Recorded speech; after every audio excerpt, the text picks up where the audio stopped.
आपने 2024 में ग्रेजुएशन किया और 2025 में अपनी जॉब ले ली, जिसमें इन्होंने पीएनबी क्लर्क क्लियर किया है। अभी बैंक ऑफ इंडिया में ये आईबीपीएस पीओ स्केल 1 ऑफिसर पे पोस्टेड है गुजरात में।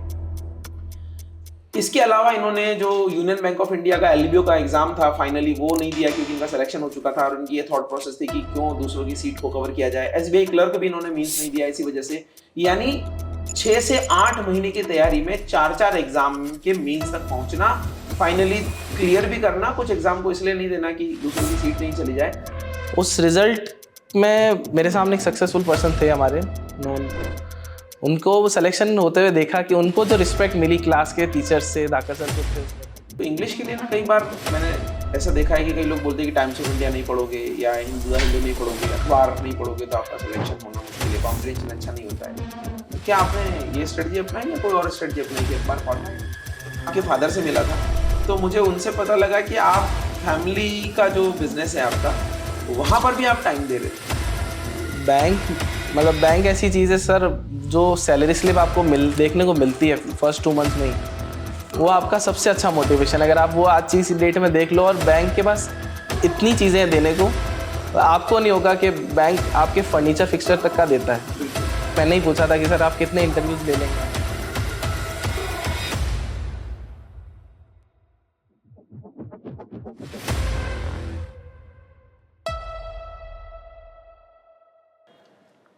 नमस्कार साथियों, आज हम पॉडकास्ट की सीरीज़ में एक और कैंडिडेट के साथ में यहाँ पर हाजिर हैं। और जीवन में हमें लगता है कि कई बार हम मेहनत करते हैं, मेहनत सफलता में बदलती है, और कई बार हम जो है वो सफलता हमें कम प्रयासों में मिलती है। कम प्रयासों का मतलब मेरा है कि कम उम्र में जब हम सफलता अचीव करते हैं तो हमारे जहन में ये सवाल आना लाजमी होता है कि किसी व्यक्ति को 4 साल लगे क्लियर करने में, किसी व्यक्ति को 1 साल अपना एग्जाम क्लियर करने में लगा या 6 महीने लगे, तो इन्होंने क्या स्ट्रेटजीज अपनाई है? क्या इनको स्ट्रगल देखना नहीं मिला या इन्होंने उस स्ट्रगल को किसी तरीके से आसान बना दिया? तो इसी तरीके से चीज़ें हम समझ सकते हैं कि हम आने वाले कैंडिडेट को सलाह भी दे सकते हैं, सजेशन भी दे सकते हैं, उनके लिए एक मोटिवेशन का काम भी कर सकता है कि ये जो एग्ज़ाम, जिनको गवर्नमेंट एग्ज़ाम का ये कर रखा है कि बहुत टफ होता है, बहुत सारे कैंडिडेट एग्जाम देते हैं, लेकिन कुछ कैंडिडेट अपने स्मार्ट तरीके से, अपनी स्मार्ट स्ट्रेटजी से उनको बहुत इजीली क्लियर कर लेते हैं, अच्छे से क्लियर कर लेते हैं। शायद उन्होंने बहुत अच्छा कुछ पढ़ा होगा या मेंटरशिप अच्छी होगी उनकी, या फिर उन्होंने कहीं से कोचिंग नहीं ली या ली होगी कोचिंग, या कौन सी बुक्स उन्होंने पढ़ी होगी, तो उनकी क्या माइंडसेट या क्या स्ट्रेटजी रही होगी उनकी, उसको जानने के लिए आज हमारे साथ में है मिस्टर प्रशांत राकावत। आपका वेलकम है प्रशांत राकावत। आपने 2024 में ग्रेजुएशन किया और 2025 में अपनी जॉब ले ली, जिसमें इन्होंने पीएनबी क्लर्क क्लियर किया है। अभी बैंक ऑफ इंडिया में ये आईबीपीएस पीओ स्केल 1 ऑफिसर पे पोस्टेड है गुजरात में।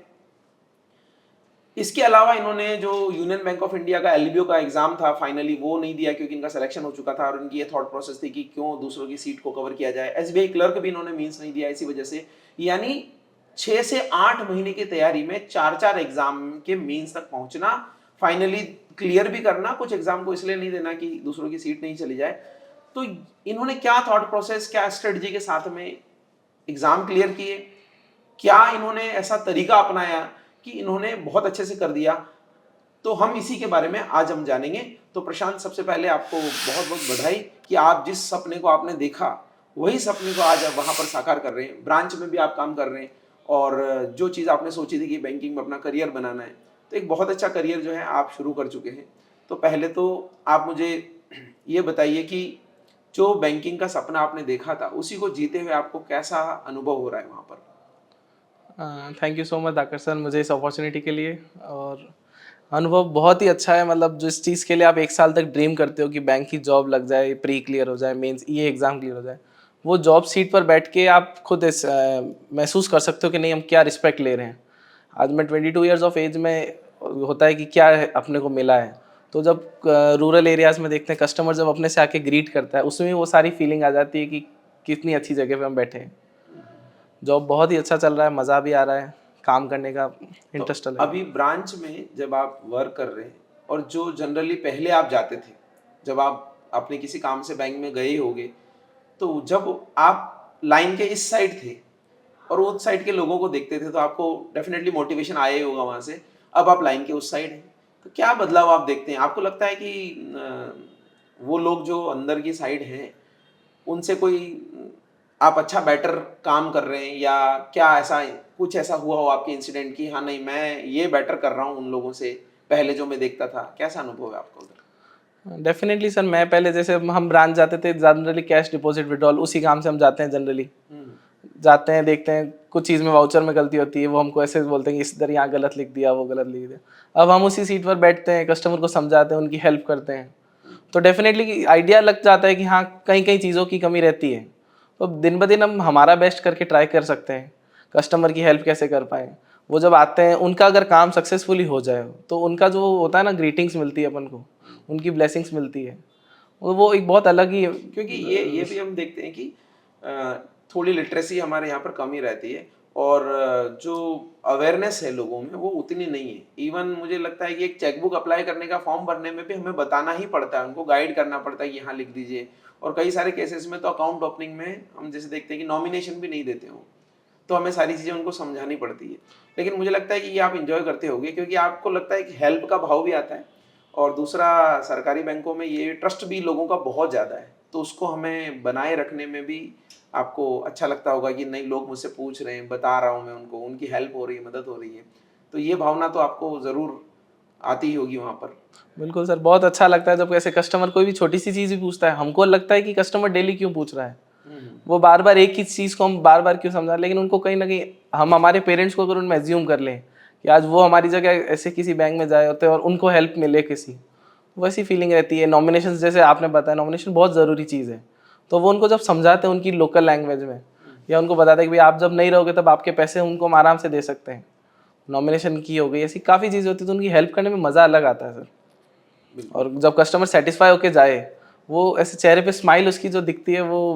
और ऐसा भी होता है कई बार बॉन्डिंग बन जाती है कस्टमर से बहुत अच्छी, क्योंकि अगर आपने उसकी हेल्प की है तो वो बार बार जो है आप ही के पास आता है कि नहीं ये सर अच्छे हैं, ये चीज़ें अच्छी है। क्योंकि कभी कभी गवर्नमेंट बैंक में ये रहता है कि सर्विस सेक्टर में हमें बहुत अच्छी सर्विस देना होती है, लेकिन कई बार कस्टमर जो है ये काउंटर वो काउंटर जाता है तो परेशान भी होता है। आपकी तो रूरल ब्रांच ही है ना? हाँ सर। रूरल ब्रांच में तो मुझे लगता है कि और ज़्यादा बॉन्डिंग होती है कस्टमर के साथ में, क्योंकि रूरल पीपल जो हैं उनको अगर आपने सही चीज़ें बता दी, उनको बार-बार जो है इधर-उधर नहीं किया, तो वो बहुत रिस्पेक्ट भी करते हैं, और फिर मज़ा आता है कि हाँ, नहीं मुझे वो चीज़ मिल रही है जिसके लिए मैंने इतना प्रयास किया था। वही सर, मतलब अब रूरल ब्रांच में रहते हैं, कस्टमर बेस लिमिटेड हो जाता है हुँ, और उनको थोड़ा आइडिया लिटरेसी वाली प्रॉब्लम भी रहती है कई बार। तो अब जब उनको बताते हैं उनकी प्रॉब्लम सॉल्व हो जाए एक बार में, एक राउंड में अगर उनका, तो अगली बार जब भी वो ब्रांच में घुसेंगे, वो घुसते ही पहले चेहरा ढूँढते हैं कि वो सर कहाँ है। मान लो मैं छुट्टी पे हूँ या कोई भी छुट्टी पे हूँ, आज वो वाले सर क्यों नहीं दिख रहे? कैश की लाइन में खड़े-खड़े भी एक बार अगर आई कॉन्टैक्ट हो तो उनके चेहरे पे एक स्माइल बता देती कि हमने उनको क्या हेल्प करी ये है। हमें काम करने में डेली टू डेली मोटिवेशन देता है। तो आप जैसा कर रहे हैं, ऐसे हमारे कई सारे श्रोता हैं, दर्शक हैं, जो हमारे स्टूडेंट हैं, एस्पिरेंट्स हैं, उनको भी हम वही स्थान पे पहुंचाना चाहते हैं। इसीलिए हमने आपको याद भी किया है कि किस तरीके से हम उन लोगों को भी एस्पायर कर सकें, उन लोगों को मोटिवेट कर सकें कि आप जो सपना देखते हैं, वहाँ पे अगर आप टिक कर प्रयास करते हैं, मेहनत करते हैं, तो उसको साकार कर सकते हैं। तो सबसे पहले तो मैं जानना चाहूँगा कि इसका क्या राज़ था कि आपने जून 2024 में ग्रेजुएशन किया, और 1 अप्रैल को रिज़ल्ट आता है आईबीपीएस का, तो 1 अप्रैल 2025 यानी अगर हम महीने गिने तो शायद 9 महीने होते हैं। 9 महीने में आपने वैकेंसी फिलअप की, प्री दे दिया, मेंस दे दिया, इंटरव्यू भी दे दिया, और सारी चीज़ें आपने एक ही बार में, एक ही प्रयास में आपने कर ली। तो कैसे आपकी स्ट्रेटजी का मूल मंत्र क्या रहा इसमें? स्ट्रेटजी सर ऐसा रहता है कि जब हम जॉइन करते हैं तब हमें लगता है कि नहीं, करते हैं, कोशिश किया जाएगा, देखा जाएगा। आपको एक अच्छा किक मिलना चाहिए, अच्छा मोटिवेशन मिलना चाहिए, कंसिस्टेंसी बहुत ज़्यादा ज़रूरी है। मेजरली देखिए, अपन देखते हैं कि यार बैच जॉइन किया, महीने 2 महीने गए, फिर हमको लगता है कि नहीं अब तो हो नहीं रहा है, एक दिन क्वेश्चंस हुए नहीं, एक दिन छुट्टी ले ली तो अगले दिन होता है कि नहीं कर पाएंगे। आपको अंदर से अगर कोई अच्छा मोटिवेशन जिस दिन नहीं मिलेगा तब तक आप नहीं कर पाओगे। मेरे लिए ये था कि मैं जब बैच में था, during the batch SBI clerk previous year 2024 की वैकेंसी का रिजल्ट आया था। हुँ, उस रिजल्ट में मेरे सामने एक सक्सेसफुल पर्सन थे हमारे नोन, उनको सिलेक्शन होते हुए देखा कि उनको जो रिस्पेक्ट मिली क्लास के टीचर्स से, धाकर सर खुद थे उस वक्त, मतलब वो जो रिस्पेक्ट थी, उस दिन मेरे मन में सिर्फ ये था कि उस सीट पे जाना है अपन को, तो जाके बात करनी है एक बार। आज उन्होंने जो मुझे मोटिवेशन दिया, मैं आज लाखों तक पहुंचाना चाहता हूँ। तो मैं बहुत थैंकफुल हूँ कि आज मैं इस वीडियो पॉडकास्ट के लिए इधर मुझे चूज़ किया गया। अगर मेरे से मोटिवेट हो गया, अगर 4 लोग भी जॉब के लिए कंसिस्टेंट होते हैं तो बहुत अच्छा लगेगा। हमारा ये सीरीज चालू करने का उद्देश्य भी यही था। एक्चुअली क्या होता है कि हम क्लासरूम में 50 या 100 लोगों तक अपनी बात पहुंचा सकते हैं, लेकिन अगर हम ऑनलाइन माध्यम से, आपने अगर किसी को देख के अपना अपना ड्रीम साकार किया है, तो वही चीजें जो है कई लोग देखते हैं और उनसे वो मोटिवेट होते हैं, इंस्पायर होते हैं और फिर अपना जो जर्नी है वो अच्छे से कर पाते हैं, क्योंकि अप एंड डाउन तो आते ही हैं। आपने भी जब पहली बार क्लास में टफ क्वेश्चन डीआई के देखे होंगे, इंग्लिश के पैसेज पढ़े होंगे या पहली बार पजल बनाई होगी, तो आपको भी लगा होगा एक बार के लिए तो कि प्रैक्टिस तो बहुत करना पड़ेगी, क्योंकि बैंकिंग एग्जाम मुझे लग रहा है कैट लेवल को पार कर जाएगा थोड़े टाइम में, बहुत अच्छा लेवल आने लग गया है और कट ऑफ भी उससे कम जाती है। तो आपके आपके टाइम पर आपको शुरुआत में मोटिवेशन मिला है, ठीक है, लेकिन क्या कभी ऐसा मोमेंट आया कि आपको लगा कि पजल टफ हो रही है, इंग्लिश मुझे नहीं आ रही है, वॉकेब पता नहीं, हर बार जब जब पैसेज पढ़ते नई नई वॉकेब मिलती है, तो जब ऐसा सिचुएशन आया तो आपने कैसे होल्ड किया अपने आप को? डेफिनेटली सर, वो होता है कि एक बार लगता है कि शायद मैं गलत जगह तो नहीं हूँ, या मैंने गलत एग्जाम या गलत लाइन तो नहीं चूज कर ली। उसके लिए मैंने तो अपना एक बार अपना 100% देके तो देखो। कोई एग्जाम टफ नहीं है आज की डेट में। अगर आप लाखों की भीड़ से हट के हजारों में आना चाहते हो, आपको 50,000 पर मंथ दे रहा है, तो वो ऐसे ही तो नहीं देगा। श्योरली आप में कुछ क्रीम होनी चाहिए जो आप उन लाखों से अलग होते हो, उस भीड़ से, कि हाँ मैं उस पर्सन से अलग हूँ। उसके लिए आपको तो मेहनत करनी ही है। इंस्टीट्यूट, गाइडेंस, टीचर्स बहुत अच्छे लोग होते हैं, 30% वो दे देते हैं, पर 70% 80% आपको खुद को मेहनत करनी ही लगती है। डेफिनेटली बार बार आप प्रैक्टिस करिए, कंसिस्टेंसी, मॉक्स। जो चीज़ नहीं आ रही उस पर ज़्यादा ध्यान दीजिए, जो स्ट्रॉन्ग है उसको और अच्छा स्ट्रॉन्ग किया, जो नहीं है उस पर काम करना ज़रूरी है। मेरा पर्सनली था कि मैथ्स, रीजनिंग मेरे को बहुत इंटरेस्ट लगता था, इंग्लिश मुझे कम समझ आती थी। तो ठीक है, कट ऑफ क्लियर हो जाए वो अच्छी बात है। कम कट ऑफ से तो नहीं कम रहे, लेकिन फाइनल मेंस में तो सिलेक्शन देना दिलवाने के लिए वही हेल्प करेगा। तो उसको भी अपन स्ट्रॉन्ग करने पे ज़्यादा ध्यान देते हैं। कुछ लोग होते हैं जीके लास्ट एक दिन 15 दिन में पढ़ लेंगे, तो 15 दिन में 6 महीने की जीके कवर नहीं हो नहीं हो सकती। सकती, आपको डेली डेली आपको रूटीन में। डेली, अगर हर वीक क्लास लग रही है तो आपको हर वीक उस क्लास को अटेंड करना पड़ेगा। यहाँ से दो तीन चीजें हम निकल के आती है, एक तो इंग्लिश, एक जीके, और एक आपने जो बोला कि हमें मेहनत करते रहना चाहिए, कि 50,000 हर कोई नहीं दे देता है। तो मुझे लगता है कि अगर कोई इंजीनियर का प्लेसमेंट होता है तो उसने भी तो 4 साल तक अपना एफर्ट लगाया है, तब जाके उसका 40-50 हजार रुपये मंथली, वो भी अभी स्थिति नहीं है, उसको मिलता है। यहाँ पर मुझे लग रहा है कि 6 महीने या साल भर या किसी को 2 साल भी लग रहे हैं तो भी वर्थ इट है कि आपको। और ये तो इनिशियल है, शुरुआत है ये तो। आपका अगर करियर पाथ देखें तो बहुत शानदार है आगे, चाहे फाइनेंस के टर्म में देखें और गवर्नमेंट जॉब का जो इंडिया की सोसाइटी में जितना इफेक्ट है उसके टर्म में देखें कि अगर आप गवर्नमेंट बैंक में ऑफिसर हैं या क्लर्क हैं, तो वहाँ पे आपको एक अलग ही रेपो रिकॉग्निजेशन मिलता है। कहीं पर भी आप जाते हैं और आपसे पूछा जाता है कि क्या करते हैं, तो मैं बैंक ऑफ इंडिया में अधिकारी हूँ, तो एक अलग ही आती है। तो अगर इसके लिए कोई विद्यार्थी पर तैयारी कई बार 1 साल करते हैं, छोड़ देते हैं, उनके लिए भी ये सीख है कि आपको जो मिलने वाला है आगे वो बहुत बड़ी चीज है। उसके लिए अगर आपका साल या 2 साल भी चला जाता है तो भी आपको प्रयास करते रहना चाहिए, क्योंकि जो आपको मिल रहा है बैंक से उसके लिए टाइम तो आपको देना पड़ेगा। दूसरी चीज जो हम बात कर रहे थे कि इंग्लिश का, आपने बोला कि कट ऑफ इंग्लिश का बहुत हवा है कि इंग्लिश बहुत टफ आती है, बैंक की इंग्लिश तो ऐसी आती है कि 10 पेज आते हैं, 20 मिनट में कैसे पढ़ें। और आपने बोला कि मेरा मैथ रीजनिंग स्ट्रांग था, फिर भी मैंने इंग्लिश को चीजें अच्छा कर लिया उसको, तो उसके लिए स्पेसिफिकली इंग्लिश के लिए क्या स्ट्रेटजी बनाई आपने? स्ट्रेटजी सर मेरा ऐसा रहता था कि मतलब जनरली ऐसे टीचर्स मेरे को उस टाइम भी गाइड करते थे कि मॉक्स देने, मॉक डेली देने। मैं बहुत लोगों को देखता हूँ प्रैक्टिस नहीं करते। हम क्लासरूम स्टडीज करते रहेंगे, उससे कुछ नहीं होगा। जो आप मॉक्स देते हो वही आपको सबसे लास्ट डे पर बेनिफिट वही करेगा, last at the end of the result आप देखो। तो मेरा ऐसा रहता था कि जब स्टार्टिंग थी तब 1-2 मॉक्स देता था। एग्जाम से 1 वीक पहले में मैंने एक ही दिन में 3-3 4-4 मॉक्स दिए हुए। जो जनरली बहुत एक्सपीरियंस, मैंने मेरे बराबर वालों से बात करी, बोले 1 या 2 मॉक दे सकते हैं। मैंने कहा मैं 4-4 मॉक्स भी दे देता था, क्योंकि शौक रहता था। एक मॉक में नंबर कम आए, अपन अगला और वापस देते हैं कि नहीं इसमें कम क्यों आए। एनालिसिस करोगे आपने कहाँ गलती करी, एटलीस्ट जो गलती आज करी वो आप गलती कल ना करो। ये बहुत इंपॉर्टेंट आपने बात कही कि कई लोग मॉक्स तो देते हैं, किसी में तुक्के से 100 में से 80 आ गए तो खुश हो जाते हैं, कभी 50 आए तो वो डाउन हो जाते हैं। एनालिसिस जो है ना वो बहुत इंपॉर्टेंट है, क्योंकि अगर आप एनालिसिस नहीं करेंगे तो हमें पता ही नहीं लगेगा कि कहाँ अच्छा कर रहे हैं कहाँ नहीं। और इंग्लिश में तो बहुत ही ज़रूरी है, क्योंकि उसमें अगर एक पेपर का एनालिसिस कर रहे हैं तो मुझे लग रहा है 25-30 वर्ड 40 वर्ड हमें वहाँ से मिलते हैं जो कहीं ना कहीं हमारे पास आते हैं। तो इंग्लिश में एक तो आपने मॉक्स वगैरह लगाए, क्या आपने times of India, the Hindu जैसा कैंडिडेट बोलते भी हैं, क्या आपने वो ट्राई किया था कि न्यूज़पेपर पढ़ा जाए या कुछ नहीं, और तरीका आपने अपनाया था? पर्सनली सर मैंने न्यूज़पेपर्स नहीं पढ़े, मतलब मेरे को ऐसा नहीं था कि नहीं पढ़ना, बट मॉक से मेरे को हो जाता था। फिर मैं क्लास लेता था तब उसमें भी ऐसा होता था कि हमको कई बार आर्टिकल्स डेली पढ़ाए जाते थे, उसमें भी डेली उसके कटआउट्स वगैरह आते थे। तो इंग्लिश के लिए ना कई बार मैंने ऐसा देखा है कि कई लोग बोलते हैं कि टाइम्स ऑफ इंडिया नहीं पढ़ोगे या हिंदू द हिंदू नहीं पढ़ोगे, अखबार नहीं पढ़ोगे तो आपका सिलेक्शन होना मुश्किल है, कॉम्प्रिहेंशन अच्छा नहीं होता है। तो क्या आपने ये स्ट्रेटजी अपनाई या कोई और स्ट्रेटजी अपनाई कि अखबार पढ़ा या नहीं पढ़ा आपने? मेरी स्ट्रेटजी सर कुछ अलग थी इससे, मतलब मैंने न्यूज़पेपर्स पे बेसिकली इतना नहीं देखा। ठीक है, अपन नॉलेज अपडेट के लिए देख सकते हैं, लेकिन इंग्लिश के लिए मैंने न्यूज़पेपर्स को नहीं किया था इन्फोर्स। मेरा मॉक्स का रहता था ज़्यादातर, मैं मॉक्स ऐसे एक मॉक दिया, उसका एनालिसिस करते टाइम अगर अपने को लगा कि 4 वर्ड भी अपन ने नई चीज़ सीखे तो अपन ने नोट कर लिए, फ्यूचर में उनको रेफरेंस कर लिया, गाइड कर लिया। और जैसे हम मेरी क्लासेस हिमांशु सर उस टाइम लेते थे, तो उस वक्त भी वो डेली कटआउट्स कोई ना कोई न्यूज़ पेपर की कटिंग हेडिंग्स, अगर उस चीज़ के लिए उससे एरर्स निकालना, उसके लिए मैंने बहुत तैयारी करी थी। फिर होता है कि पैराजम्बल, बहुत चीज़ें डरते हैं लोग कि पैराजम्बल में अगर एक सेंटेंस आगे का पीछे हो गया तो चारों पांचों क्वेश्चंस वो गलत करके देता है, पूरा बिगड़ जाएगा पूरा उससे। बिगड़ जाता है। तो उसमें यही रहता है कि अपन जितनी प्रैक्टिस करते हैं, स्टार्टर ढूंढ लिया, कनेक्टर ढूंढ लिया, किस चीज़ के बाद क्या इंसिडेंट हुआ हो सकता है, तो वो अपने को जितनी अपन पढ़ेंगे, जितनी ज़्यादा बार प्रैक्टिस करेंगे, तो अपने को उसी चीज़ से सीखने को मिलेगा। आज फर्स्ट टाइम आपका गलत हुआ है, लेकिन फोर्थ फिफ्थ टाइम में आपको वो चीज़ सही होने लग जाएगी। वो इंग्लिश से लोग इसलिए भी डरते हैं क्योंकि उनका नॉर्थ इंडिया में स्पेसिफिकली उतना एक्सपोजर नहीं होता है, लेकिन मैनेजेबल है ये चीज़ें बहुत अच्छे से।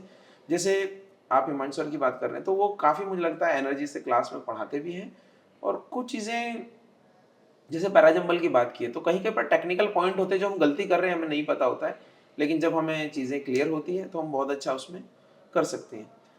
एक हम जीके का डिस्कशन भी उस समय करना चाह रहे थे कि जीके जो है प्रीलिम्स के जस्ट बाद ही मेंस हो जाता है। प्रीलिम्स में जीके आता नहीं, सब लोग प्रीलिम्स पे ही करते हैं पहले, लेकिन मेंस में जब आता है तो 1 महीने या 15 दिन में वो चाहते हैं कि हम सारा कुछ कवर कर लें। तो आपने क्या उसमें सोचा था कि मतलब आप 6 महीने का पढ़ा था या कैसे आपने तैयार किया था?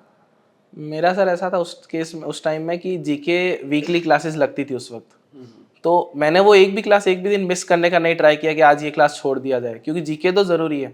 आज हम 15 डेज में 6 महीने का जीके याद करके, रट के या समझ के, इतना में इतनी अच्छी मेमोरी पावर नहीं रह सकती अपन 15 डेज में 6 महीने का जीके कवर और करें। फैक्ट्स भी बहुत होते हैं, बहुत सारे बहुत सारे फैक्ट। फैक्ट्स। और बैंकिंग के एग्जाम्स का लेवल ऐसा हो गया कि जो हम पढ़ के जा रहे हैं वो तो क्वेश्चन में लिख के दे देता है, तो हमको तो उस चीज़ के डिटेल में जाना पड़ता है। उस वक्त का एक क्वेश्चन बहुत अच्छा मेरे को याद रहता है कि उस time RBI governor Shaktikanta sir थे, उनको एक अवार्ड मिला था।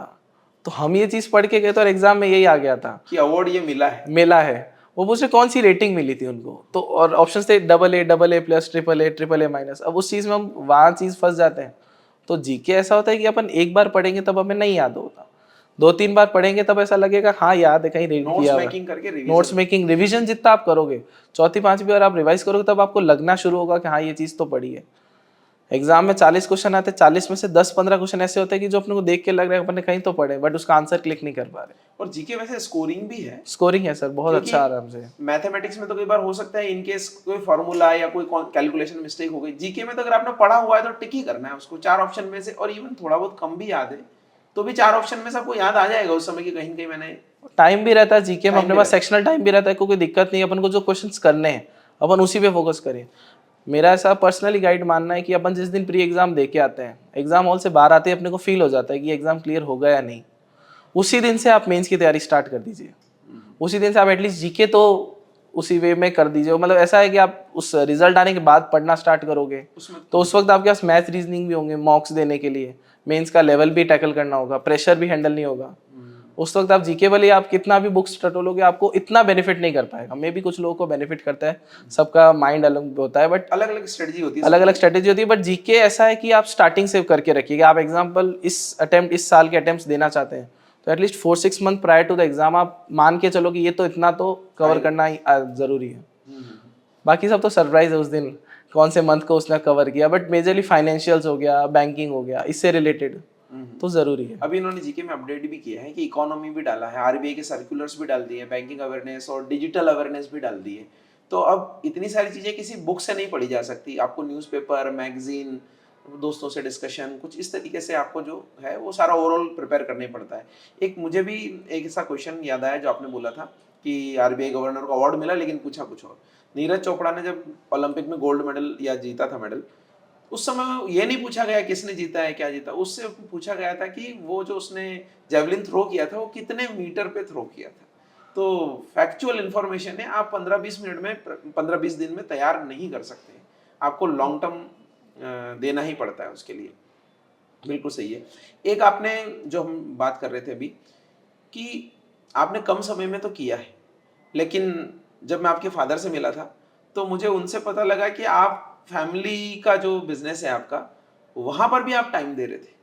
तो एक तरीके से उन लोगों के लिए कुछ समझने को, सीखने को मिल सकता है कि जो जॉब कर रहे हैं और उनको ये लगता है कि मेरे पास समय नहीं है, तो आपने वो जो बिजनेस में आप कितना टाइम देते थे या उसको कैसे मैनेज करते थे पढ़ाई के साथ में? ऐसा था सर, जब तक प्री एग्जाम्स नहीं होते थे तब तक तो ऐसा था कि घर वालों को भी नहीं फील होता था कि ये पढ़ाई भी कर रहा है या जॉब काम भी रहता है।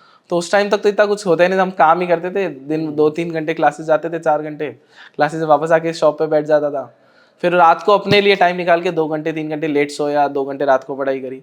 जब प्री निकलता है आपका, एक भी एग्जाम निकलता है, तो अंदर से कॉन्फिडेंस आता है, मोटिवेशन मिलता है। उनको, पेरेंट्स को भी, फैमिली को भी फील होता है कि नहीं, एग्जाम तो दे रहा है तो कुछ तो पढ़ाई कर रहा होगा। तो फिर उन्होंने भी टाइम देना स्टार्ट किया, 2-2 घंटे निकालना था। बट मेरे को आज भी याद है, मैं इंटरव्यू वाले 15 डेज के पीरियड में भी मैंने शॉप को बहुत अच्छे, ज़्यादा टाइम दे के संभाला था। कुंभ वाला फेस चल रहा था और मतलब काफ़ी फैमिली सर्कमस्टांसेस थे कि नहीं, संभालनी भी है और काम भी करना है। तो सुबह से शाम दुकान में बैठ के रात को पढ़ाई करनी, वो फेज। ये मुझे लगता है सारा माइंडसेट है कि अगर आप सोचते हो कि मेरे सामने ये मुसीबत है, ये प्रॉब्लम है, ये चैलेंज है, मैं इसको एक्सेप्ट करता हूँ और इसके अकॉर्डिंग मैं एडजस्ट हो जाऊंगा, तो आप कर ही लेते हो। और जो लोग नेगेटिव थॉट प्रोसेस से चलते हैं, वो ये सोचते हैं कि यार ये परेशानी है, वो परेशानी, ये भी परेशानी, ये कैसे करूंगा। तो जब आप ऐसा सोचने लगते हो तो चीज़ें मुश्किल हो ही जाती है। मोटिवेशन के लिए मुझे लगता है कि आपको अपना इन हैंड सैलरी भी बतानी चाहिए लोगों को, ताकि उससे भी उनको लगे कि एक प्रोबेशनरी ऑफिसर को 2 साल का प्रोबेशन रहता है, तो क्या प्रोबेशन में कम मिलता है पैसा, ज़्यादा मिलता है, या कितना इन हैंड आ जाता है, या ग्रॉस सैलरी कितना बनता है?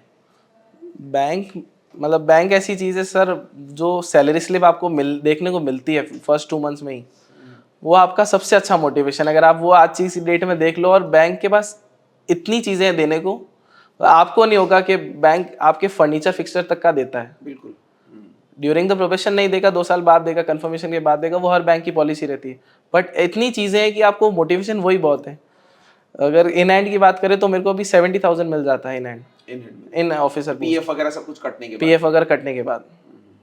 और ये मुझे लगता है कि अच्छा पैकेज है एक शुरुआत करने के लिए, क्योंकि इसके बाद में तो आपकी सैलरी इंक्रीज होना ही है। जैसे जैसे पोस्ट इंक्रीज होगी, आप senior manager, chief manager, general manager, ये जो भी बनते हैं, तो सैलरी मुझे लग रहा है उसमें तो अगर आप प्रमोशंस लेते हैं तो आप जब बाहर निकलेंगे बैंक से एट द एज ऑफ 60, तो बहुत अच्छा चीज़ लेके निकलेंगे। मतलब आपको कहीं पे भी 1% रिग्रेट नहीं होगा कि बैंक में मेरी सैलरी पैकेज कम चल रहे हैं।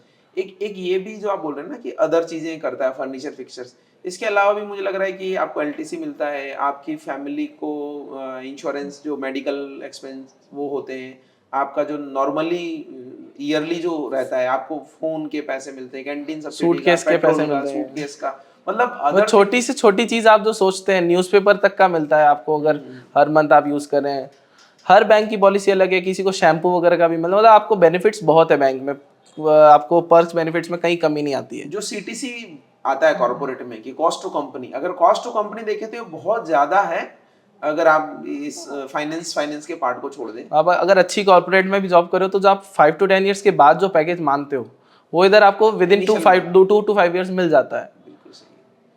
बहुत बहुत अच्छा पैकेज, मतलब वो चीज़ मोटिवेशन के लिए सबसे बेस्ट है। अगर आप सैलरी को पोजीशन नहीं, तो जो रिस्पेक्ट आपको मिलती है उस जॉब पे, फाइनेंशियल फ्रंट एंड पे खेलना, कोविड के टाइम में भी बैंक वालों को जो रिस्पेक्ट मिलती थी, लोग, आप रूरल में काम करोगे आपको बहुत अच्छी इमेज मिलती है कि मतलब हमको ये मैनेजर बैंक ना साहिब बोलते हैं, गुजरात में साहिब बहुत चलता है। तो वो चीज़ आपको फीलिंग आता है कि एट द एज ऑफ 20 मेरे को 60 ईयर्स ऑफ एज का पर्सन आके ऐसे बात करता है, तो वो चीज़ अंदर से ही बहुत खुशी मिल जाती है। गुजरात तो धंधे के लिए जाना जाता है, मुझे लगता है वहां पे आपको ये तो सारा फाइनेंस है, रिकॉग्निशन सब कुछ है, लेकिन आपको बिजनेस को भी करीब से देखने का मौका मिलता है वहां पे कि कौन कैसे बिजनेस कर रहा है।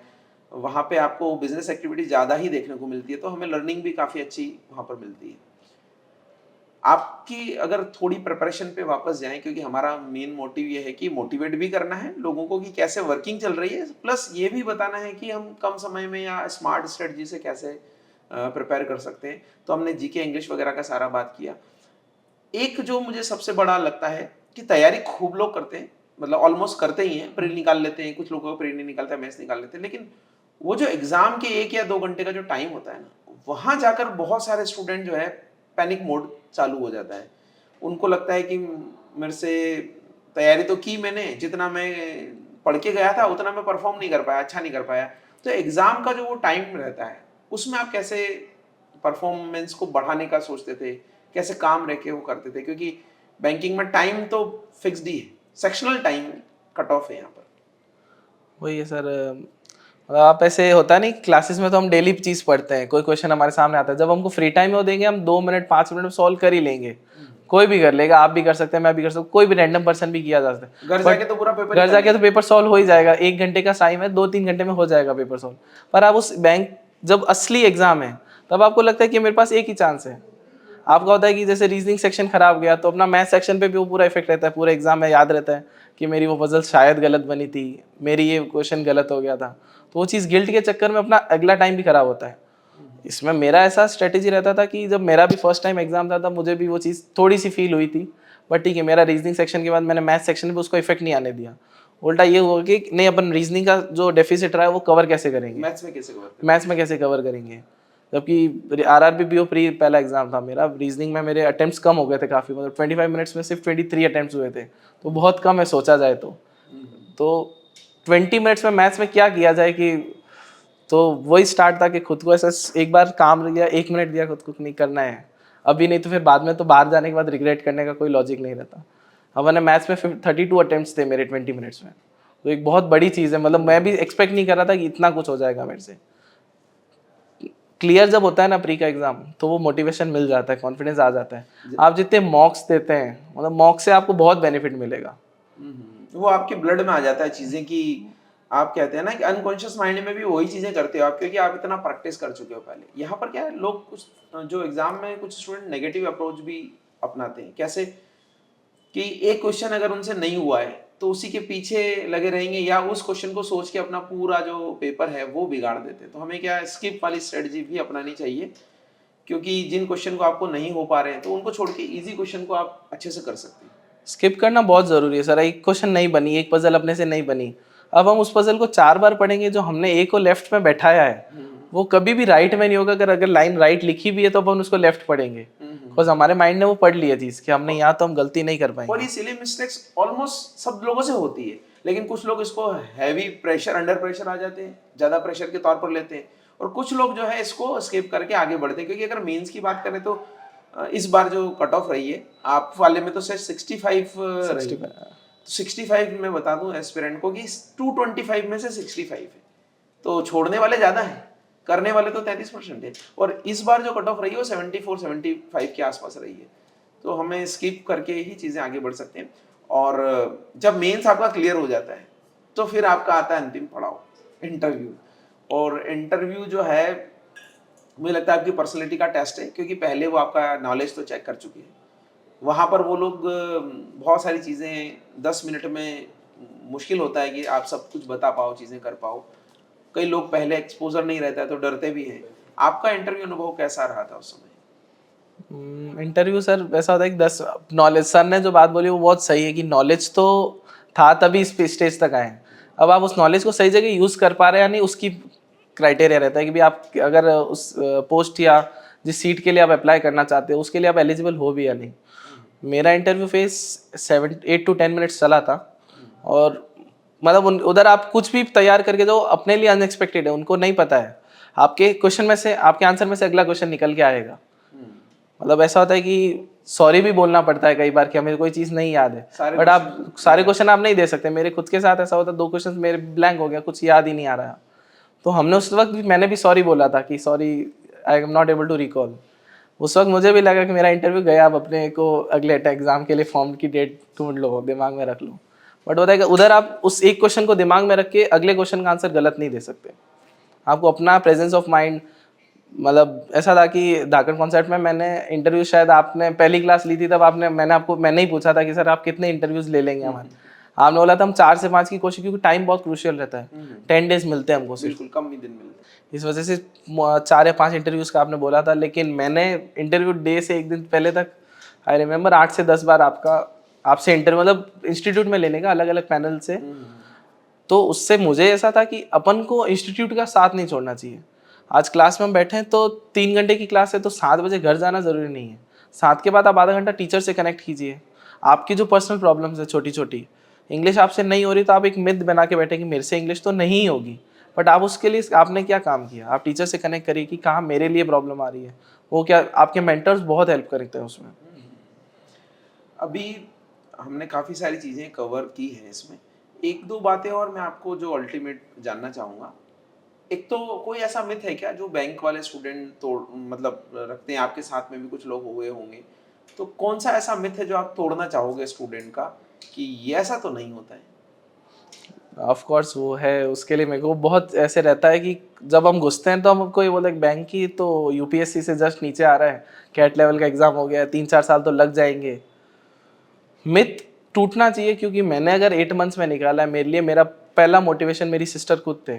उनका भी सेम यही स्टोरी लाइन थी, मेंशन नेहा दी थी, उन्होंने धाकड़ से ही 8 मंथ्स में जॉब निकाला था, पीएनबी में पीओ पोस्टेड ये है वो। हमारे लिए भी प्राउड मोमेंट है कि एक ही घर से ब्रदर और सिस्टर दोनों आफ्टर ग्रेजुएशन दोनों ने 8 to 10 मंथ्स में क्लियर कर लिया दोनों। तो अगर मैं क्लियर कर सकता हूँ तो मिथ ये है कि इतना मुश्किल नहीं है, अगर आप खुद का 100% देते हैं।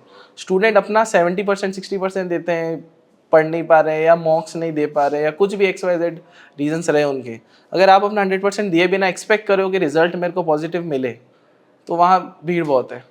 आप पर सीट देखते 2 से 3 हज़ार फॉर्म्स पर सीट भरे जाते हैं, तो लाखों की भीड़ से हज़ारों में आने के लिए आपको मेहनत तो करनी पड़ती है। अगर आप अपने वीक एरियाज पे काम कीजिए, स्ट्रॉन्ग पे काम कीजिए, उसको आप क्लियर किया जा सकता है। मिथ टूट सकता है कि अगर मैं निकाल सकता हूँ तो आप भी क्यों नहीं।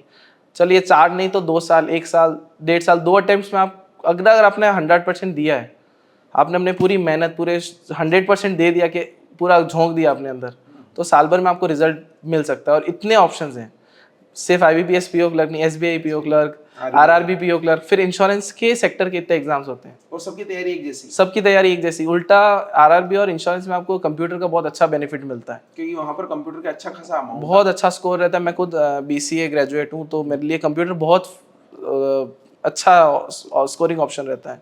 अगर आपने कंप्यूटर सीरियसली, अगर आपने 2-3 महीने अगर अच्छे से उसको देख लिया थोड़ा थोड़ा भी, तो आपको एग्जाम में मेरे को 40 में से 32 स्कोर मिला था, मेरी डिग्री होने के बावजूद मैंने ध्यान भी नहीं दिया। तो कंप्यूटर इतना मुश्किल नहीं रहता, तो उधर आपका स्कोरिंग सब्जेक्ट हो जाता है। अच्छा कर सकते हैं उसमें भी। एक और चीज़ जो कई स्टूडेंट अच्छा बोलते हैं या कुछ बोलते हैं कि नहीं सही नहीं है, ग्रुप स्टडी या सर्कल बना के स्टडी करना है, तो क्या ऐसा करना चाहिए या नहीं करना चाहिए? कंट्रोवर्शियल आंसर है कि सर्कल होना ज़रूरी है आपकी हेल्प के लिए, आपको डिग्रेड होने के लिए नहीं। आप अपना सर्कल ऐसा चूज करो जो आपको मोटिवेट करे। आपने अगर क्लियर नहीं कर पाए तो वो आपको मोटिवेट करे कि आप क्लियर कैसे कर सकते हो। कुछ कुछ सर्कल्स ऐसे होते हैं कि यार मैंने क्लियर कर लिया, मैं अगर उनको बताऊँ तो वो बोलते हैं कि यार तूने कैसे क्लियर कर लिया। वो जलन और ईर्ष्या वो कई चीज़ नहीं होनी कई बार चाहिए। सर्कल में ना कुछ लोगों के नंबर जैसे अच्छे आ रहे हैं तो वो हमें वैसे भी मोटिवेशन देता है कि यार ये कर रहा है तो मैं भी करता हूँ, और उनके साथ में हम अपने डाउट्स भी क्लियर कर सकते हैं, बहुत सारी चीज़ें वहाँ पर भी हम जो है अच्छा कर सकते हैं। ग्रुप स्टडी इन्वॉल्व होनी चाहिए, बट एक स्टेज तक। अपने at the end of the day आपको पढ़ाई आपकी काम आती है। बहुत ज़्यादा ग्रुप में इन्वॉल्व होने के बाद अपन अपनी पढ़ाई अगर उसमें लैग कर रहे हैं तो वो चीज़ गलत है, मेरा ये मानना है। और कई कई कई बार ऐसा भी होता है कि हम एक साथ बैठे हैं तो टाइम वेस्टेज भी काफ़ी सारा होता है कि चलो चाय पीने चलते हैं, तो थड़ी पे बैठ गए और 15-20 मिनट तो आधा घंटा तो ऐसे ही निकल गया। ये बस वही टाइम वेस्टेज अगर अपन नहीं कर रहे हैं तब तक वो ग्रुप अच्छा है। अगर आप वहाँ छड़ी पे बैठ के भी आप अपने क्वेश्चंस, अपनी सारी स्ट्रेटेजीज डिस्कस करके उसमें इम्प्रूव कर पा रहे हैं तो वो ज़्यादा अच्छी चीज़ है, तब ग्रुप स्टडी काम आ रही है। बट आप ग्रुप स्टडी में सारी हो रही है कि यार हो ही नहीं रहा है, इंग्लिश नहीं हो पा रही, मैथ्स नहीं हो पा रही, सर ने ऐसा पढ़ाया, गॉसिप्स के बजाय अच्छे हेल्दी टॉपिक्स पे काम किया जाए तो ज़्यादा काम में आते हैं। सोशल मीडिया ने इफेक्ट नहीं किया आपको? सर इसमें मेरा एक थोड़ा अच्छा, मतलब मेरा ऐसा था कि जब मैंने एग्ज़ाम्स की प्रिपरेशन स्टार्ट की थी, मैंने उसी दिन से अपने आप के लिए ले लिया था कि इंस्टाग्राम और सोशल मीडिया डीएक्टिवेट कर दिया था, परमानेंटली डिलीट कर दिया था कि जब तक जॉब नहीं लगेगी तब तक ये मतलब चीज़ इससे डिस्ट्रैक्ट नहीं है। जो आप कह रहे हैं कि 100% झोंक दो खुद को, वो आपने किया उसको कि Surely, कोई sir. डाइवर्जन कुछ भी नहीं। कुछ भी नहीं सर, मतलब बिल्कुल व्हाट्सएप चालू रहता था, वो भी ठीक है, उसको व्हाट्सएप पर अपन इतना जितना इंस्टाग्राम की आज की लाइफ में होता है ना सोशल मीडिया पे कि स्क्रॉल करने लगे आधा घंटा 1 घंटा, वो कब निकल गया टाइम पता ही नहीं लगता है। कब टाइम निकल गया पता ही नहीं चलता। सोचते हैं कि यार मॉक दिया 5 मिनट थोड़ा सा फ्री रिलैक्स, 5 मिनट सो जाओ, वो ज़्यादा काम करेगा, मेडिटेशन कर लीजिए। बिल्कुल, क्योंकि व्हाट्सएप का तो फिर भी हम एजुकेशन के पर्पज से, पढ़ाई के पर्पज से यूज़ कर सकते हैं, हमारी डाउट्स वगैरह आ सकती हैं उस पर, कोई फाइल पीडीएफ शेयर कर सकते हैं, कर सकते हैं, कुछ यूज़ कर सकते हैं। लेकिन इंस्टा का तो मुझे नहीं लगता कि कहीं पर भी पढ़ाई में बहुत ज़्यादा कुछ ऑलमोस्ट नील के बराबर। ठीक है, मोटिवेशन वाले आप वीडियोस देख रहे हो तो अच्छी बात है, बट उसको कितनी देर देखोगे? एट द एंड वो तो एल्गोरिदम चल रहा है, वो एल्गोरिदम जहाँ स्विच किया आपके दिमाग में ऐसा आएगा कि नहीं बैंक की तैयारी मुश्किल हो रही है, तो अब मैं नहीं कर पा रहा हूँ, अब मेरे को डिप्रेशन आ रहा है, वैसे वो चीज़ होती है तो ज़्यादा बुरा लगता है। मैंने मेरा उस टाइम 1 साल तक बिल्कुल झोंक दिया था, और मुझे पर्सनली मैंने सोच रखा अगर इस अटेम्प्ट में नहीं अगले अटेम्प्ट में तो भी मैं ऐसा नहीं कि वापस 2 महीने के लिए चालू करूँगा। नहीं, मैंने रिजल्ट 1 अप्रैल को आया था, 4 या 5 तारीख को फिर से अकाउंट स्टार्ट किए थे, क्या अब हम कर सकते हैं। नहीं, सोशल मीडिया का बिल्कुल हमें जो है डाइवर्जन, क्योंकि डाइवर्जन बहुत है। अभी कंटेंट की अगर बात करें ना, तो कंटेंट भी इतना अवेलेबल है, जबकि हमें क्या करना चाहिए कि एक ही सोर्स को बार बार रिवाइज करें। हमने जैसे कुछ टॉपिक जो रहते हैं उनको हम अगर एक जगह एक बार हमने पढ़ लिया तो बस प्रैक्टिस ही करना होती है। बार बार हम अलग अलग जगह से, अलग अलग टीचर से, अलग अलग प्लेटफॉर्म से अगर हम पढ़ते हैं तो उसमें ज़्यादा कंफ्यूज होते हैं, बजाय इसके कि आपको एक ही चीज़ को रिवाइज करना चाहिए बार बार। तो उससे ज़्यादा मुझे लगता है कि बेनिफिट भी मिलता है हमें। एक और चीज़ जो मैं पूछना चाहूँगा आपसे, शायद इसी के बाद हम इंटरव्यू को, इसको जो हमारा पॉडकास्ट इसको विराम भी करेंगे, कि क्या कोई ऐसी मिस्टेक है जो आपने की, हालांकि आपने बहुत जल्दी सिलेक्शन ले लिया, अच्छा सिलेक्शन भी ले लिया, और मुझे लग रहा है कि जिस एज में आपने सिलेक्शन लिया है, बैंकिंग में फास्ट प्रमोशन है, और मैं सोच रहा हूँ कि आराम से आप जीएम तो पहुंच ही सकते हैं। इन केस हो सकता है कि 20-25 साल बाद हम ये पॉडकास्ट देखें और उसमें प्रशांत को देखें कि जीएम या ईडी या फिर चेयरमैन एमडी पे भी हो सकते हैं, क्योंकि 20-22 साल में सिलेक्शन लेना, और हमारे पास में 38 to 40 ईयर्स ऑफ सर्विस अभी अवेलेबल है। तो आप पहुंच सकते हैं, कैपेबिलिटी आप में है, क्योंकि आपने बहुत कम उम्र में क्रैक किया, तो हमारी शुभकामनाएं तो है ही। लेकिन फिर भी क्या आप सोचते हैं कि कोई ऐसी मिस्टेक है जो लोग बार बार करते हैं टॉपिक सिलेक्शन में, या फिर वेटेज वाले टॉपिक में, या फिर कुछ ऐसा हो सकता है जो मोक्स नहीं देना? क्या मिस्टेक आपको लगता है कि अगर आप वापस से पेपर देना हो तो ये तो नहीं करना चाहिए स्टूडेंट? मिस्टेक सर रहता है, जैसे एक तो कंसिस्टेंसी सबसे बड़ी प्रॉब्लम रहती है। जैसे कि आपने बताया क्लास एक दिन मिस किया, दूसरे दिन उसको सोचा कि नहीं मैं ये वाला कवर करके फिर जाऊंगा, तीसरे दिन संडे आ जाता है, तो वो 3 दिन का जब बकल अप हो जाता है तो 4th डे आप उसको रिकवर नहीं कर सकते। फिर आपके दिमाग में रहता है कि नहीं वो चीज़ छूट गई, वो नहीं हो सकती। तो आपको कंसिस्टेंसी खुद से रखनी है, मोटिवेशन आपको खुद को रखना ही होगा।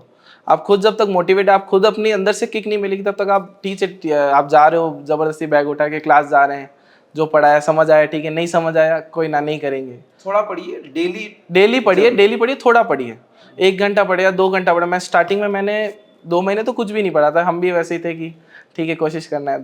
धीरे धीरे जब मोटिवेशन आया तब 2 घंटे, 4 घंटे, 6 घंटे, लास्ट के मेंस के दिनों में हम 6-6, 8-8 घंटे भी पढ़ते थे। एक वो सबसे बड़ा क्वेश्चन होता है कितने घंटे पढ़ना चाहिए। मैं कहता हूँ आप 1 घंटा पढ़ो, लेकिन 1 घंटे में 1 घंटे जितना पढ़ो, प्रोडक्टिव होना चाहिए। आप 1 घंटा पढ़ रहे हो लेकिन बस वो पढ़े जा, एक ही पेज पे खड़े हो, कुछ ना वो समझ आ रहा है ना आप कुछ और सोच रहे हो, वो चीज़ नहीं होनी चाहिए। अगर मन है तो पढ़ाई किया, नहीं है तो छोड़ दिया, भले बुक बंद करके रख दिया, ऐसा रहता है। और मिस्टेक्स ऐसी होती है कि अब आप टॉपिक सिलेक्शन अच्छा कीजिए, जो सब्जेक्ट आपका स्ट्रॉन्ग है उसको स्ट्रॉन्ग बनाए कि उससे अपन लीड लेंगे, पर जो वीक है उसको इतना भी वीक मत रखिए कि उधर अपन सेक्शनल कट ऑफ में फंस जाएं, वो भी चीज़ नहीं रहनी चाहिए। क्वांट में ऐसा होता है कि रेशियो, परसेंटेज, ये बेसिक टॉपिक्स ऐसे हैं जो हर एक क्वेश्चन में आते हैं, डीआई भी आपको उसी बेसिस पे मिलती है, तो आप उसमें तो लैक नहीं कर सकते। ठीक है, अर्थमेटिक में आपको 2-3 टॉपिक आपको नहीं समझ आ रहा, उनको छोड़ दिया, तो आप टॉपिक्स उस हिसाब से चूज करिए कि जो एग्जाम में क्या वेटेज रखते हैं मेजरली, ताकि आपकी डीआई भी सॉल्व हो जाए, अरिथमेटिक भी सॉल्व हो जाए, और दूसरे जो क्वेश्चन है वो भी आराम से, जैसे रीजनिंग में भी मान लीजिए ब्लड रिलेशन है तो उसका डेटा सफिशिएंसी में भी यूज है, पजल में भी यूज है, और खुद भी मतलब आपको कॉन्सेप्ट तो क्लियर होना चाहिए। भले ऐसा है कि आपने एक बार के लिए, होता है ना कि पीओ का पेपर है तो कट ऑफ कम जाती है, तो उस केस में आपने वो छोड़ दिया तो चलता है। और अब ऑन द अदर एंड अगर IBPS क्लर्क का पेपर देखते वहाँ हैं कट ऑफ आई तो 80-85 की कट ऑफ क्लियर करने के लिए आपको ज़्यादा नहीं 90-95 अटेम्प्ट्स पहुंचने पड़ेंगे। तो उधर आप कौन सा क्वेश्चन छोड़ोगे, कौन सा क्वेश्चन चूज करोगे? जब हम क्लरिकल का कोई भी पेपर अटेम्प्ट करते हैं तो पेपर इजी आने लग जाता है। पेपर इजी आने में हम लोग अटेम्प्ट्स बढ़ाने पड़ते हैं। PO में आप होता है कि पेपर स्ट्रॉन्ग है, सेलेक्टेड टॉपिक से भी काम हो सकता है, तो उधर वो चीज़ डिफ्रेंशिएट कर सकते हैं आप। बट आना सब चाहिए, कॉन्सेप्ट सबके क्लियर हो, क्योंकि जब आप मेंस देने बैठोगे उधर आपको पूरे में से एक ही पजल दिखेगी जो बन सकती है, लेकिन वो आ गई ब्लड रिलेशन पे। अब आपको ब्लड रिलेशन का बेसिक भी नहीं पता है तो वो चीज़ पजल फंसाने देता है। और एक सबसे बड़ी मिस्टेक जो मैंने मेरे फर्स्ट मेंस में करी थी, मैंने क्रिटिकल रीजनिंग बहुत ज़्यादा अटेंड कर ली थी, बाकी क्वेश्चंस हुए नहीं और स्टक हो गया था किसी चीज़ पे, तो नहीं ठीक है जाते जाते अपन नहीं अटेंड कर ली। तो नेगेटिव मार्किंग का ध्यान ज़्यादा रखना पड़ता है, क्योंकि वो एक नंबर नेगेटिव मार्किंग का मतलब वो तो नंबर गया ही गया, आपने जो सही किया वो भी गलत वो भी कर दिया। चला जाएगा। बिल्कुल सही है।